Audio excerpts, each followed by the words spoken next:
کہیں چیخے جا رہا, ٹرکے پہ جا رہا, راستوں کے راستے بند کر رہا, اور اللہ کا بندہ نہ عصر نہ مغرب نہ عشاء. بھائی عصر بھی نہیں پڑھا, مغرب بھی نہیں پڑھا, عشاء بھی نہیں پڑھا. بھائی یہ کیا کرنے کی ضرورت ہے؟ ارے بھائی یہ کیا کرنے کی ضرورت ہے؟ کیا ملے گا اس میں؟ کیا اس سے حضرت حسین کی روح خوش ہو جائے گی؟ ارے کہو نا, ساتھ میں کہو, حضرت حسین کی روح خوش ہوگی؟ کیا ان کی ماں فاطمہ کی روح خوش ہوگی؟ کیا ان کے ابا علی کی روح خوش ہوگی؟ اور کیا ان کے نانا سرکار دو عالم صلی اللہ علیہ وسلم مدینہ پاک میں آرام کرتے ہیں, کیا ان کی روح خوش ہوگی؟ ارے مدینہ پاک میں وہ اپنی قبر مبارک میں کہتے ہوں گے کہ جھوٹ بولنا تھا, کسی اور کا نام لے کر بولتا, میرا نواسا ملا تھا جھوٹ بولنے کے لیے. ہم بیمار ہوتے ہیں, فکر گھروں میں ہوتی ہے, ہم محلے میں ہوتی ہے, علاقے میں ہوتی ہے, لیکن اللہ نے فرمایا میرے نبی کا نواسا جب زمین پر بیمار ہوتا ہے تو فکر زمین پر نہیں, فکر آسمان پر ہونا شروع ہو جاتی ہے. بتاؤ حضرت حسین سے بڑھ کر کسی کا مقام ہوگا؟ ارے ہوگا مقام.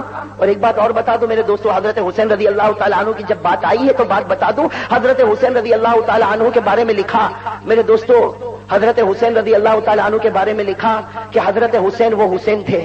بھائی سننا, حضرت حسین کہو نا, حضرت حسین وہ حسین تھے کہ اگر یہ پوچھا جائے کہ حضرت حسین کے بدن میں خون کس کا دوڑتا, بھئی کوئی اگر یہ پوچھے حضرت حسین کے بدن مبارک میں خون کس کا دوڑتا, میرے دوستو ہم سب کو کہنا پڑے گا قسم خدا کی, حسین کے بدن مبارک میں جو خون دوڑتا تھا وہ حضرت علی کا دوڑتا تھا.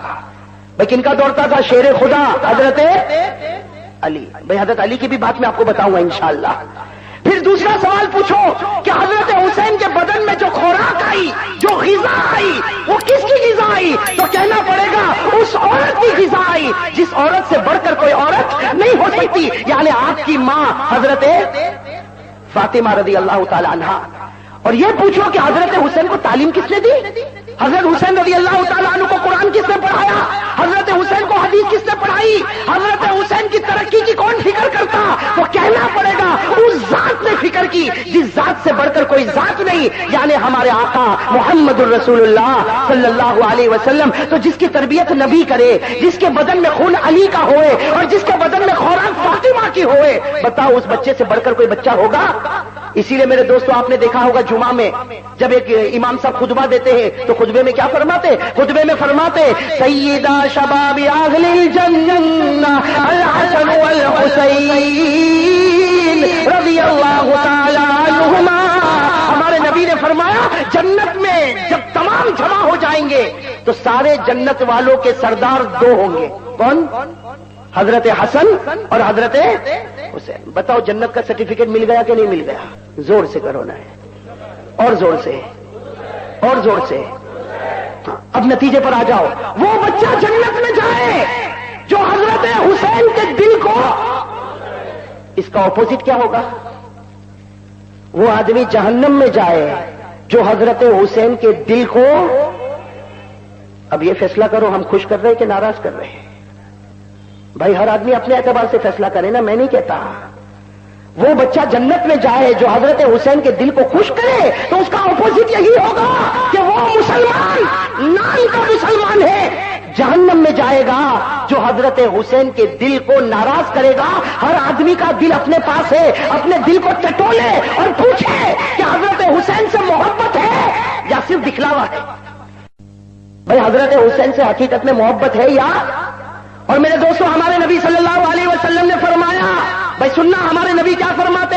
الحسن والحسین منی من غضبهما فقد غضبنی ومن آذاهما فقد آذانی. بھائی سب کہو سبحان اللہ. حضرت حسین کی شان بتا رہا ہوں. ہمارے نبی نے منبر پر کھڑے ہو کر فرمایا, اے میرے صحابہ, حسن اور حسین تو میرے ہیں. بھائی نبی نے کیا فرمایا؟ حسن اور حسین تو میرے ہیں. جو ان کا دل دکھایا اس نے میرا دل دکھایا, جس نے ان کو ستایا اس نے مجھے ستایا. اور پھر ہمارے نبی نے فرمایا جس کے دل میں حسین کی محبت ہے وہ مومن ہے, اور جس کے دل میں حسین کی محبت نہیں وہ منافق ہے. ہمارے پیارے نبی آرام کر رہے صلی اللہ علیہ وسلم, اور ہمارے نبی بالکل دوپہر کا وقت ہے, اور دروازے پر حضرت ابو ایوب کو کھڑا کیا. کن کو کھڑا کیا؟ حضرت ابو. اور کیا فرمایا؟ فرمایا ابو ایوب دروازے پر کھڑے رہنا, کسی کو آنے مت دینا, میں تھوڑی دیر آرام کر لوں. بھائی قیلولہ کرنا بھی تو سنت ہے نا، بھائی دوپہر کو سونا بھی تو. ہمارے نبی نے فرمایا میں تھوڑی دیر کے لیے آرام کروں، ابو ایوب کسی کو آنے مت دینا. بھائی اس لیے کہ ہمارے پیارے نبی رات بھر تھکے ہوئے، دن کے تھکے ہوئے، کن کو دروازے پر کھڑا کیا اور کیا فرمایا کسی کو آنے. حضرت ابو ایوب کہتے ہیں میں تو حیران ہو گیا، اس لیے کہ میں نے دیکھا حسین آ رہے ہیں. کون آ رہے ہیں؟ اور بچپنا، بھائی حضرت حسین رضی اللہ تعالیٰ عنہ کا بچپنا، وہ آ رہے. اب حضرت ابو ایوب کہتے ہیں روکوں یا نہیں روکوں، اس لیے کہ روکوں گا تو یہ اندر شکایت کریں گے، تو میرے نبی کو تو بڑی محبت ہے، اور اگر نہیں روکوں گا تو حضور نے فرمایا تھا کسی کو آنے. حضرت ابو ایوب کہہ رہے میں سوچ رہا کہ آؤں روکوں نہیں روکوں، کہتے اتنے میں تو میں نے دیکھا دھڑ دھڑ چلتے چلتے چلتے وہ تو اندر آ گئے. بھائی چھوٹا بچہ اس کو کیا خیال، بس سیدھے اندر آ گئے. حضرت ابو ایوب کہتے میرا دل دھڑکنے لگا کہ کہیں میرے نبی مجھ سے ناراض نہ ہو جائے، ناراض نہ ہو جائے. اور کہتے ہوا بھی کیا، ایسا نہیں کہ گھر میں آ کے چپ چاپ بیٹھ گئے، ارے حضور آرام کر رہے تھے، حسین ان کے پاؤں مبارک پر بیٹھ گئے. بھائی حضرت حسین ان کے پاؤں مبارک پر، بھائی نانا تھے، بھائی نانا تھے تو نواز سے پاؤں مبارک پر بیٹھ گئے. حضرت ابو ایوب کہتے ہیں میں تو حیران ہو گیا کہ اب میرا کیا ہوگا. لیکن کہتے ہیں حضرت ابو ایوب کہتے ہیں میں دیکھتا رہا کہ حضور کی آنکھ مبارک کھلی، جیسے آنکھ مبارک کھلی تو دیکھا کہ میرے پاؤں پر تو کون ہے، حسین. حضرت ابو ایوب کہتے ہیں کہ میری طرف حضور نے دیکھا اور مسکرائے تو مجھے ٹھنڈک ہو گئی کہ بھائی ناراض تو نہیں. اور پھر حضور نے کیا فرمایا، حضرت ابو ایوب کہتے ہیں میں حیران ہو گیا. حضور نے فرمایا اے حسین، اے حسین، اے میرے پیارے نواسے، تو پاؤں پر بیٹھا، اوپر آ جا، اوپر آ جا. کہتے اوپر بلاتے گئے یہاں تک کہ سینے پر بٹھا. کہاں بٹھایا، کیوں؟ امت کو بتانا تھا کہ میرے حسین کی جگہ میرا پاؤں نہیں، میرے حسین کی جگہ میرا دل رکھا ہوا ہے. بھائی میرے حسین کی جگہ میرا پاؤں نہیں، حسین کی جگہ میرا دل رکھا. اور پھر ہمارے نبی نے فرمایا میرے پیارے حسین اپنا منہ کھولو. حضرت حسین چھوٹے بچے تھے، کہتے اپنا منہ کھولا تو حضور نے اپنا مبارک تھوک حضرت حسین کے منہ میں رکھ دیا. بھائی حضور نے اپنا مبارک لعاب، اپنا مبارک تھوک حضرت حسین کے منہ میں رکھا اور کہا کہ حسین ایک زمانہ آئے گا تو امتحان میں ہوگا، کامیاب ہو جانا، حوض کوثر پر تیری میری ملاقات ہو جائے گی. میرے دوستو وہ امتحان آیا میدان کربلا میں، آیا نا امتحان. کہاں پر آیا امتحان؟ لیکن میرے دوستو آپ بالکل جم کے بیٹھنا، میں ایک بہت امپورٹنٹ بات بتا کر بات ختم کروں گا. حضرت حسین رضی اللہ تعالی عنہ، بھائی سب کہو رضی اللہ تعالی عنہ. میدان کربلا، بھائی جلدی جلدی جواب دینا، میدان کربلا میں گئے نا، زور سے بھائی میدان کربلا میں گئے نا، میدان کربلا میں. اچھا میرے سوال کے ایک ایک سوال کا جواب دینا. آپ جب میدان کربلا میں گئے تو راستے میں آپ کو روکا تھا نہیں روکا تھا؟ روکا، حضرت عبداللہ ابن عمر نے روکا. سب نے کہا حسین مت جاؤ، کوئی تمہارا ساتھ نہیں دے گا، میدان کربلا میں مت جاؤ. حضرت حسین نے ایک ہی آواز کہی، نبی کا نواسا، علی کا بیٹا، حق کے واسطے قدم اٹھا، واپس پلٹ نہیں سکتا. ارے کہو نا سبحان اللہ. گئے تھے نا حضرت حسین میدان کربلا میں. اچھا ایک بات میں آپ سے پوچھوں، حضرت حسین کیوں گئے تھے میدان کربلا میں؟ میں کیوں گئے تھے میدان کربلا میں؟ ان کے گھر میں کھانا تھا کہ نہیں تھا؟ ارے کہو نا تھا یا نہیں تھا؟ ارے میرے دوستو کتاب پڑھو، حضرت حسین کے پاس دولت تھی، مال تھا، بیوی تھی، بچے تھے، مکہ میں پراپرٹی تھی، مدینے میں پراپرٹی تھی. مکے کی نمازیں پڑھ سکتے تھے، مدینے میں نمازیں پڑھ سکتے تھے، لیکن مکہ بھی چھوڑا، مدینہ بھی چھوڑا، پراپرٹی بھی چھوڑی، جائیداد بھی چھوڑا، اور بیوی اور بچوں کو لے کر میدان کربلا میں آئے. کیوں آئے؟ صرف اس لیے آئے کہ گناہ ہوتا ہے، حسین سب برداشت کرے گا لیکن زمین پر گناہ کو کبھی برداشت نہیں کرے گا. کالا کپڑا پہنیں گے، غم غم، ماتم ماتم. ارے میرے دوستو جو ماتم کرتا ہے وہ حسین سے محبت نہیں کرتا. صحیح میں کہتا ہوں، اللہ کی قسم آپ بھی فیصلہ کرو، جو ماتم کرتا ہے وہ حسین سے محبت نہیں کرتا. اس لیے کہ ماتم تو مردوں پر کیا جاتا ہے.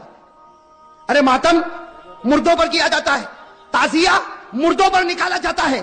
جن لوگوں کا یہ عقیدہ ہے کہ حسین مردہ ہے وہ حسین سے محبت نہیں کرتے. ہمارا عقیدہ ہے حسین زندہ ہے اور قیامت تک زندہ رہیں گے، اور زندوں پر ماتم نہیں ہوا کرتا. میرے دوست بسم اللہ الرحمن الرحیم.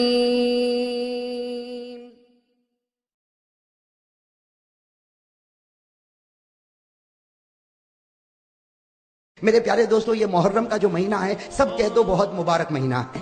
بھائی کہو محرم کا مہینہ بہت مبارک مہینہ. اور ایک بات آپ کو بتاؤں, بہت سے لوگوں کی نظر نہیں, قرآن کریم میں 10ویں پارے میں اللہ تعالیٰ نے اتنی عجیب بات فرمائی. قرآن کریم میں کون سا پارہ نمبر 10, اللہ تبارک و تعالیٰ نے فرمایا یہ جو 12 مہینے ہیں نا, محرم ہے, سفر ہے, ربیع الاول ہے, ربیع الاخر, یہ جتنے 12 مہینے ہیں ہم سمجھتے ہیں کہ یہ 12 مہینے کب شروع ہوئے. بھائی یہ کس نے شروع کیے؟ اللہ تبارک و تعالیٰ فرماتے ہیں کہ جس وقت میں نے آسمانوں کو پیدا کیا, جس وقت میں نے زمینوں کو پیدا کیا, اسی وقت میں نے 12 مہینوں کو بھی پیدا کیا تھا.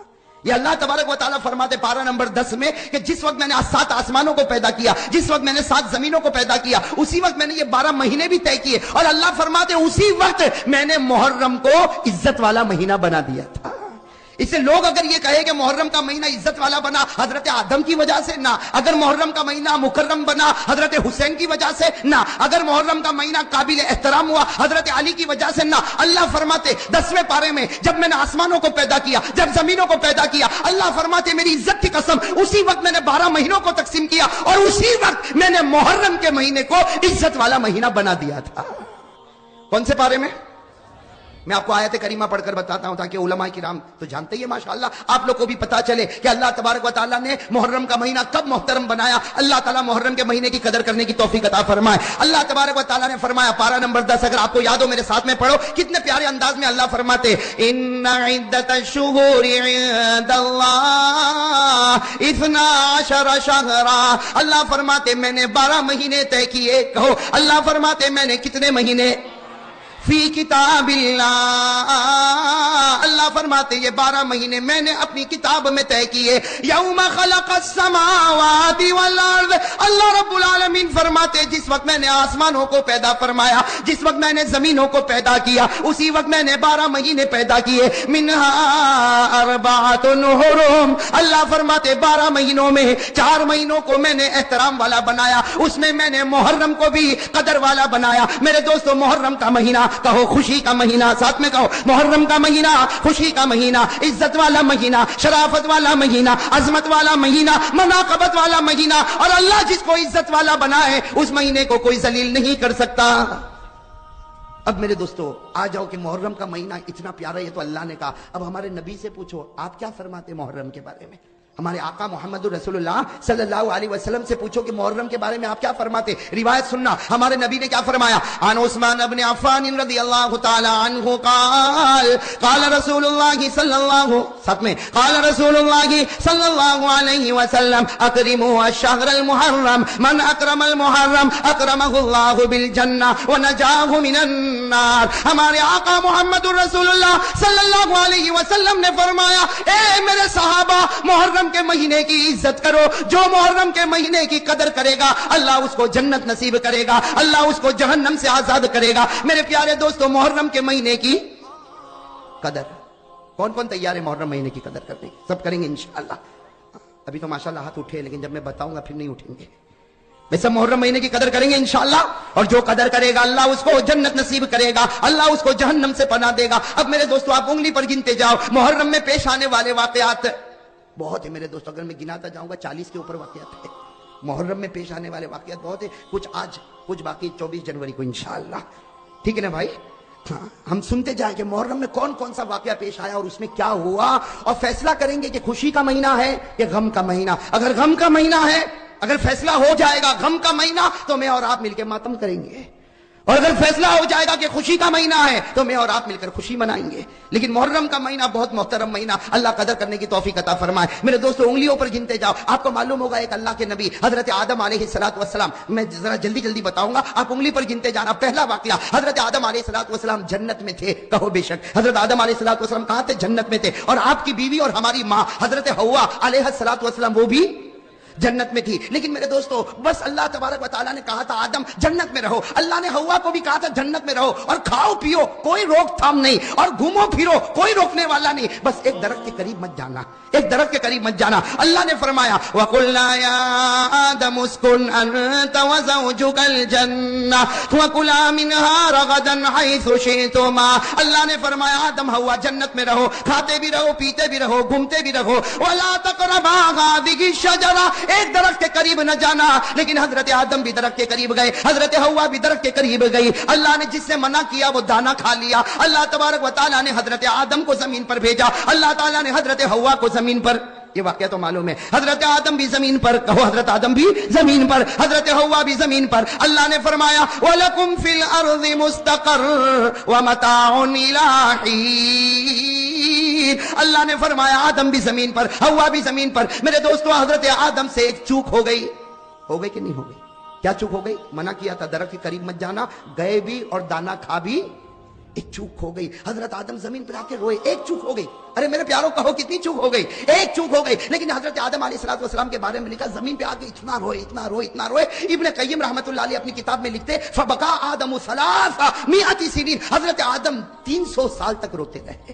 کتنے سال؟ 300 سال تک روتے رہے، اللہ معاف کر دے، اللہ معاف کر دے، اللہ معاف کر دے، اللہ معاف کر دے۔ میرے دوستو ابن قیم نے اتنی پیاری بات لکھی، کتنے سال ہو گئے؟ اور غلطی کتنی ہوئی تھی؟ ایک غلطی ہوئی، ایک چوک ہو گئی تھی۔ حضرت آدم علیہ السلام 300 ایئر روتے رہے۔ ایک رات اللہ تعالیٰ نے دل میں بات ڈالی، ایسی عجیب بات ڈالی۔ حضرت آدم علیہ السلام رات کا وقت ہے، سناٹا چھایا ہوا، 300 سال روتے روتے گزر گئے۔ کہا اے اللہ 300 سال گزر گئے، تو نے اب تک میری توبہ قبول نہیں کی۔ اے اللہ تجھے تیرے آخری نبی محمد کا واسطہ میری توبہ قبول کر لے، تجھے تیرے آخری نبی محمد کا واسطہ میری توبہ قبول کر لے۔ اسی وقت اللہ تعالیٰ کی طرف سے آواز آئی، آدم تو نے اس پیغمبر کا نام لیا، اس محمد کا نام لیا، اس احمد کا نام لیا کہ جو بھی نام لیتا ہے میں اس کے گناہوں کو معاف کر دیتا ہوں۔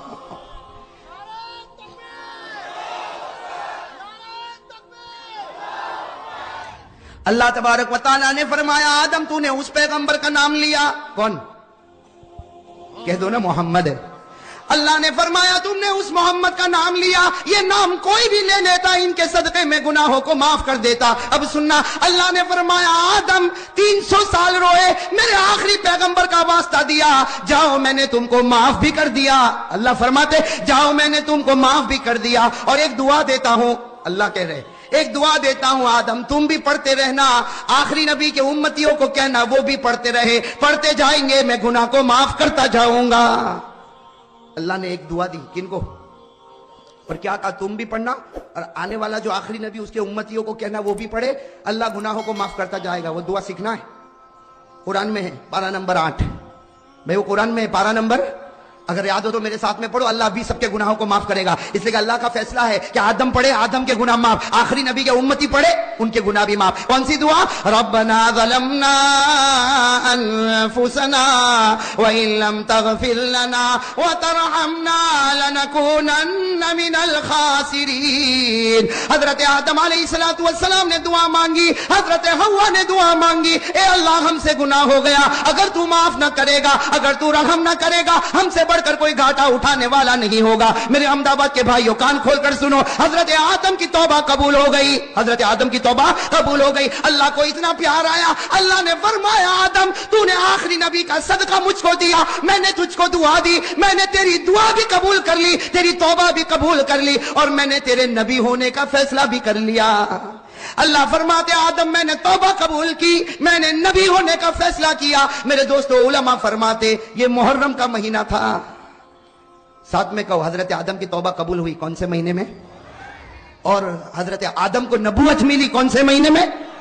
یہ تو پہلا واقعہ ہو گیا۔ میں نے کہا نا ایسے 40-45 واقعات تھے، اور 40-45 واقعات کو آپ زیادہ مت سمجھنا۔ ایک حدیث سے کہا کہ حضرت عبداللہ ابن عباس رضی اللہ تعالیٰ عنہما فرماتے کہ میرے آقا محمد رسول اللہ صلی اللہ علیہ وسلم نے فرمایا محرم کا مہینہ اتنا مبارک مہینہ، اس مہینے میں اللہ نے 2000 پیغمبروں کو نبوت دی ہے۔ اس مہینے میں اللہ نے 2000 پیغمبروں کو نبوت دی، اور اسی مہینے میں اللہ نے 2000 پیغمبروں کی توبہ کو قبول بھی کیا ہے۔ میں نے تو صرف آپ کو پہلا واقعہ بتایا کن کا؟ حضرت، اور سنو گے نا بھائی، انگلی پر گنتے جاؤ۔ میرے دوستو ایک اور واقعہ، بڑا عجیب واقعہ۔ میرے دوستو آپ نے ایک نبی کا نام سنا، حضرت نوح۔ ارے کہو سنا نہیں سنا؟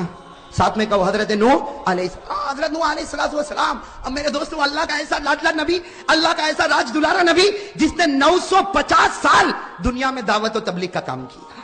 حضرت نوح علیہ السلام اکیلے کتنا دعوت و تبلیغ کا کام کیا؟ 900۔ اللہ نے فرمایا وَلَقَدْ أَرْسَلْنَا نُوحًا إِلَىٰ قَوْمِهِ فَلَبِثَ فِيهِمْ أَلْفَ سَنَةٍ إِلَّا 50 عَامًا۔ حضرت نوح علیہ السلام نے 950 سال دعوت و تبلیغ کا کام کیا، لیکن سننا میرے دوستو، ایک وقت وہ آیا حضرت نوح کو بہت مارا جاتا تھا. اور میرے پیاروں، میرے لیے بولنا بہت آسان ہے، آپ کے لیے سننا بہت آسان ہے. ایک حدیث پاک میں لکھا حضرت نوح کو کیسے مارا جاتا. جیسے میرے دوستو چاول کو کیسے ہم بوری میں بند کرتے ہیں یا گیہوں کو کیسے ہم بوری میں بند کرتے ہیں، علامہ قرطبی رحمۃ اللہ علیہ لکھتے کہ حضرت نوح علیہ الصلوۃ والسلام کے لیے ایسے بڑی بڑی بوری لائی جاتی تھی. حضرت نوح کو بوری میں لپیٹ دیا جاتا، دونوں طرف سے گھاٹ ماری جاتی تھی. اس کے بعد ایک آدمی لات مارتا تھا تو دوسرے کے پاس حضرت نوح علیہ الصلوۃ والسلام لڑکتے لڑکتے چلے جاتے تو دوسرا آدمی لات مارتا. اس طریقے سے 10 مائل تک حضرت نوح کو لات ماری جاتی تھی. 10 مائل میرے دوستو. آخری آدمی کہاں کھڑا ہوگا، پہلا آدمی کہاں کھڑا ہوگا، اور آخری والے کے سامنے گڑھا ہوتا تھا، وہ زور سے لات مارتا تھا. حضرت نوح پورے گڑھے میں گرتے تھے تو وہ آ کر کہتا تھا گڑھے میں گر گئے اور ہم کو نوح سے نجات مل گئی. یہاں نوح گڑھے میں گرتے تھے، یہاں اللہ جبرائیل کو بھیجتے تھے کہ جبرائیل جاؤ میرے نوح کے دونوں طرف جو گھاٹ بندی ہے اسے کھولو اور میرے نوح کو اٹھاؤ، ان کے زخم کو صاف کرو اور ان کو کہو میں راضی نہیں ہوں گا جب تک تم پھر دعوت کا کام نہیں کرو گے. میرے دوستو 950 سال تک حضرت نوح علیہ الصلوۃ والسلام نے ایسے دعوت کا کام کیا. میرے دوستو جب 950 سال ہو گئے حضرت نوح علیہ الصلوۃ والسلام نے ایک مرتبہ اللہ کو کہا اللہ میں ہار گیا، میں تھک گیا. بے آدمی تھکے گا کہ نہیں تھکے گا؟ کتنے سال ہو گئے؟ حضرت نوح علیہ الصلوۃ والسلام نے فرمایا ربی انی مغلوب، ربی انی مغلوب، ربی انی مغلوب فانتصر. حضرت نوح علیہ الصلوۃ والسلام نے کہا اللہ میں ہار گیا، میں تھک گیا، اب تو انتقام لے لے. اللہ نے کہا اچھا میں انتقام لوں. اللہ نے کہا اے نوح انتظار کرو، اب آسمان سے پانی برسے گا، زمین سے پانی آئے گا، پہاڑوں سے پانی آئے گا، وادیوں سے پانی آئے گا، سمندروں سے پانی آئے گا، دریاؤں سے پانی آئے گا، یہاں تک کہ ان کے گھر کے برتنوں میں پانی آئے گا. جو تیرا ماننے والا ہوگا وہ کشتی میں بیٹھے گا، وہ بچے گا، اور جو تیرا ماننے والا نہیں ہوگا اللہ کہتے وہ ظالم کو میں برباد کر دوں گا. اسی لیے میں کہتا ہوں اللہ کے دربار میں دیر تو ہے لیکن اندھیر. اس لیے ہر ظالم کو سوچنا چاہیے جب اوپر والے کی لاٹھی چلے گی تو کہیں کا نہیں رہے گا. بھائی ہر ظالم کو سوچنا چاہیے اوپر والے کی جب لاٹھی چلے گی تو کہیں کا نہیں رہے گا. اللہ کے دربار میں دیر ہو سکتی، اندھیر نہیں ہو سکتا. اب وہ آسمان سے پانی اور زمین سے پانی، وہ طوفان آیا اور یہ عذاب کس کا تھا؟ اور حضرت نوح علیہ الصلوۃ والسلام کشتی میں بیٹھ گئے. بھائی کہو حضرت نوح علیہ الصلوۃ والسلام کشتی میں بیٹھ گئے. میرے پیارے دوستو وہ کشتی بھی کیسی پیاری تھی. حضرت نوح علیہ الصلوۃ والسلام بیٹھے اور دعا پڑھی بسم اللہ مجریہا ومرساہا ان ربی لغفور رحیم وہی تجری بہم فی موج کالجبال. وہ کشتی حضرت نوح علیہ الصلوۃ والسلام کو لے کر چلتی گئی 7 دن اور 7 رات تک. کتنے دن تک؟ 7 دن اور 7 رات تک وہ کشتی دریاؤں میں، سمندروں میں، پانی میں ہچکولے لیتی گئی اور چلتی گئی. یہاں تک کہ حدیث پاک میں لکھا اس کشتی میں حضرت نوح بھی تھے اور نوح کے ماننے والے بھی تھے. وہ کشتی پانی کے طوفان میں مکہ پہنچی اور اس کشتی نے کعبے کا طواف بھی کر لیا. اس کشتی نے کعبے کا طواف بھی کیا. اس کے بعد میں پھر وہ کشتی 7 دن اور 7 رات ہر طرف کے پانی میں چلتی رہی. خدا ظالموں کو ڈباتا رہا، کشتی کو چلاتا رہا، یہاں تک ایک پہاڑ پر وہ کشتی پہنچی جس کو قرآن کریم نے کہا وَاسْتَوَتْ عَلَى الْجُودِي وَقِيلَ بُعْدًا لِلْقَوْمِ الظَّالِمِينَ. 7 دن اور 7 رات کے بعد وہ کشتی کنارے پر آ گئی. کہو 7 دن اور 7 رات کے بعد وہ کشتی کنارے پر آ گئی. حضرت نوح بھی بچ گئے، حضرت نوح کے ماننے والے بھی بچ گئے اور سارے ظالمین برباد ہو گئے. میرے پیارے دوستو ہمارے آقا نے فرمایا جس مہینے میں نوح کی کشتی کنارے پر لگی وہ مہینہ محرم کا مہینہ تھا. کون سا مہینہ تھا؟ تو حضرت آدم کی توبہ قبول ہوئی، حضرت آدم کو نبوت ملی اور حضرت نوح کی کشتی کنارے لگی. چلو ایک اور واقعہ بتا دوں پھر ہم حضرت علی رضی اللہ تعالیٰ عنہ کی شان پر آئیں گے کہ اور بھی سنیں گے واقعات. میں پوچھنے بھول گیا کتنے گھنٹے دینے والے؟ بولے ابھی کچھ نہیں بولیں گے، معلوم ہے کچھ نہ کچھ ابھی ادھر ادھر کی سنائے گا. مطلب کفارہ پوری رات کا ہے، بیوی برداشت کرے گی آپ کی؟ وہ بھی آئی ہوئی ہے تب تو ٹھیک ہے، نہیں آئی ہوئی تو وہ کہتے ہیں نا ایک بیوی نے ایک مرتبہ شوہر کو کہا بھائی کسی پہ فٹ ہو تو لے لو ورنہ واپس کر دینا، ہم لوگ تو سب قبول کر لیتے. بولی حبیب ماشاءاللہ ایسا زبردست پٹھان ہے سب سینے پر قبول کر لیتا. وہ ایک بیوی تھی نا، ایک بیوی اپنے شوہر کو کہتی میں تمہاری بہت بہت بہت عزت کرتی ہوں، بہت تمہاری. تو شوہر نے کیا کہا میں اوپر کرسی پر بیٹھوں، تو کہاں بیٹھے؟ کہا میں یہاں زمین پہ بیٹھ جاؤں. تو شوہر نے کہا کہ میں اگر پلنگ پر بیٹھوں تو کہا کہ میں زمین پہ بیٹھ جاؤں. کہا میں کرسی پر بیٹھوں تو بیوی نے کہا میں زمین پر بیٹھ جاؤں. تو شوہر نے کہا اچھا میں زمین پر بیٹھ جاؤں تو کہاں بیٹھے؟ تو کہا میں تو پھر کھڈا کھودوں اور اس میں بیٹھ جاؤں. بیوی اتنا احترام کرتی، کہا تو اگر زمین پر بیٹھے تو میں کھڈا کھودوں اور اس میں بیٹھ جاؤں. تو شوہر نے کہا اگر میں کھڈا کھودوں اور اس میں بیٹھوں تو کہاں بیٹھے؟ کہا پھر بیٹھوں نہیں تیرے اوپر مٹی ڈال دوں.